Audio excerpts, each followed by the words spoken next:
పార్వతీపురం మన్యం జిల్లా కొమరాడులోని గంగరేగు వలసలో ఏనుగులు బీభత్సం సృష్టించాయి. రైతులు ధాన్యం బస్తాలు నిల్వ ఉంచిన రేకుల రూమును ఏనుగులు ధ్వంసం చేశాయి. అంతేకాకుండా ధాన్యం బస్తాలను చిందరవందరగా పడేసి వీరంగం చేశాయి.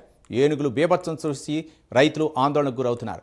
తరచూ గ్రామంలోకి ఏనుగులు వస్తున్నాయని, పలుమార్లు అధికారులకు ఫిర్యాదు చేసినా పట్టించుకోవట్లేదని ఆవేదన వ్యక్తం చేశారు. ఎప్పటికైనా ఏనుగుల గుంపును అధికారులు తరలించి నష్టపరిహారం చెల్లించేలా చర్యలు తీసుకోవాలని రైతులు కోరుతున్నారు.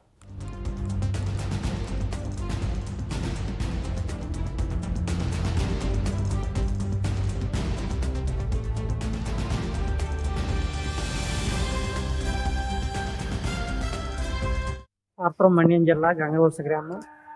రాత్రి ఏనుగులు సడన్ గా వచ్చాయి. మావి అందులో 70 బ్యాగులు ధాన్యం ఉన్నాయి.